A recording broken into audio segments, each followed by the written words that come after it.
Hey guys, I'm Seg from Sonic. You may know Sonic as Phantom previously. For many years we were called that, Phantom. And we were basically, back in 2021, the chain that you went to if you were into DeFi. If anybody remembers DeFi summer of 2021, it was glorious. That's how I ended up at in the ecosystem of Phantom through a hackathon that was put on. And I was sort of yield farming back then, just like everyone else. That was I guess the mode of operation in crypto of the day. Then you had the NFT boom. Then you had all these different sort of narratives and cycles that came and went. Recently, you've had sort of meme and crypto casino type of stuff taking off with a broader retail audience. And I feel like with recent, shall I say, bureaucratic governmental rug pulls, that sort of died down a little bit. A lot of liquidity was sucked out of the ecosystems where all that was happening. And now it's sort of, we've seen a massive influx of TVL and volume into Sonic. And so what's happened is Sonic is only 2 months old. It was an upgrade from our old chain Phantom.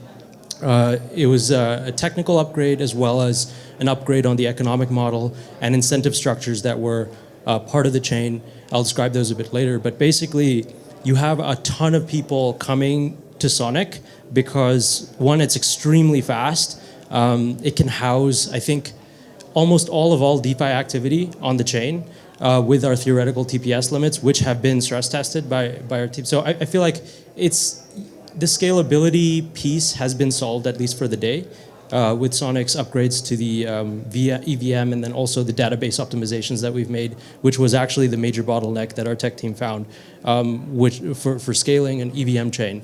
But now all of that foundational sort of groundwork has been laid. The TVL and the volume that's coming in and the DeFi applications that have launched on Sonic in the 2 months it's been live have been insane. Like the amount of interest we're getting at Denver for Sonic has been way more than, like, I've been going to these conferences for years, way more than anything we've seen in the last 4 years. So I think what's happening is a lot of the people who were dabbling in meme coins and the casino stuff are now sort of reclaiming their opportunity for wealth accumulation and taking it into their own hands rather than sort of distributing the wealth out to a few insiders who started a meme coin or something. And so the yield opportunities on Sonic, you're picking and choosing what makes sense to you. Yields are extremely high right now. The chain is new. There's an ARB there. But other than that, it's like you're picking and choosing what you want to get out of the ecosystems that you're investing or protocols that you're investing in. And we have really exciting protocols that are launching that have been made possible by the infrastructural advances that we've made with the tech that we've implemented in the chain and the economic incentives. So I'll speak briefly about those. So one thing is we have instant finality, basically single block finality, and we have TPS numbers that are extremely high. It doesn't really matter. I mean, it's like if it's instant to you, if it feels like a Web 2 experience, that's all that matters from a UX perspective. And so you have now applications literally essential limit order book DEX type experiences on Sonic that would not have been with instant finality, with single block finality, no reorgs, nothing like that. That wouldn't have been possible on any other sort of architecture. From an EVM perspective, you have non-EVM structures that have that, or sorry, chains that have that. But Sonic is the only EVM chain that provides that kind of experience to users and developers from a pure performance perspective.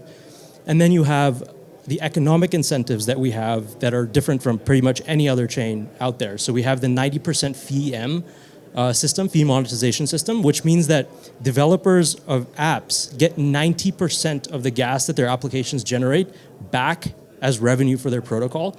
So you think about it like the YouTube creator economy, which is basically the usage or the interest that you're getting and the attention you're getting from users, that is directly correlated to your revenue as a protocol. Whereas prior, you had these incentive structures that were sort of lopsided, where you had to raise capital and front load all your capital raising with a token sale, and then the dev didn't have too much incentive to continue the protocol. So this sort of aligns incentives again.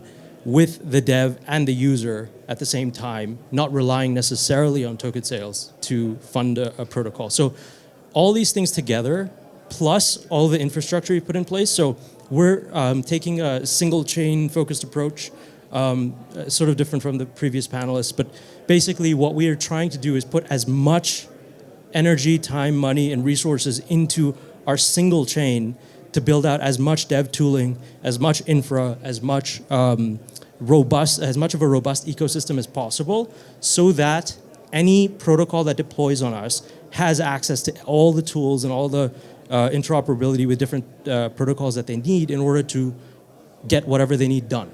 And so that, combined with all of the other things and the other sort of innovations that we've made that are actual differentiators from other EVM chains, I feel like is partially, and maybe partially, what's driving a lot of it. And then also there is the mindshare aspect that we have a fully revamped marketing team, a lot of good talent that's been coming in, a lot of KOLs that are sort of interested in Sonic, partially because of the yield and everything that's happening on the chain. But the mindshare is there, the fundamentals are there. The TVL growth, I think we just crossed 500 mil TVL and we're only like 2 months old. But obviously we're carrying over from Phantom. But yeah, so all the pieces of the puzzle are there to make a really, really robust DeFi ecosystem. We have Aave deploying, we have Euler, we have Silo, we have a lot of these well-known protocols deploying, which also add to the infrastructure interoperability for new developers coming in and trying to launch apps. And with the 90% VM system, it's like you're on another chain that's probably slower, probably more expensive for gas, and you are not launching on Sonic. Why not? You're basically leaving money on the table. It's free money to take your exact same front end, exact same smart contract, change the chain ID and launch on Sonic. And obviously you have to distribute it as well, but we're also very willing to help apps migrate. But yeah, so that's sort of in a nutshell, why Sonic is so, I guess, popular right now. It's super young, but I feel like we've done a lot of things right. And I think that credit to our team. I think everyone is super excited about what the future holds and what 2025 holds for Sonic. It's a fresh start for a very, very, I guess, a chain with a very rich history, ups and downs throughout the years. It's one of the oldest EVM chains after Ethereum. I think it's maybe the second or third oldest EVM chain after Ethereum in its old state. And so we've relaunched it, we've sort of rebranded, this is a completely fresh start, and a lot of DeFi activity is being captured by Sonic. And yeah, I would say if you're not involved in the Sonic ecosystem, we have a 9-figure airdrop that is basically going to be calculated based on the amount of DeFi activity you have across the span of launch till June of this year. That's the window right now for a lot of the points accrual that's happening. And so if you're not on Sonic, you should probably look into getting on Sonic. And like the yields are really good just in and of themselves, but then the points on top of that'll be distributed in S. S token is one-to-one with previously Phantom token, but the yields and the opportunity on Sonic right now, it's just incredible. And I joined recently only. I've been in the ecosystem for like 4 years, but I joined because I saw the potential that Sonic had and everything that they were doing right after all the history that Phantom had. I just felt like the future was super bullish for Sonic. So that's why I'm here. That's why Sonic is the future of DeFi, and that's why DeFi is being revived by Sonic. Thanks.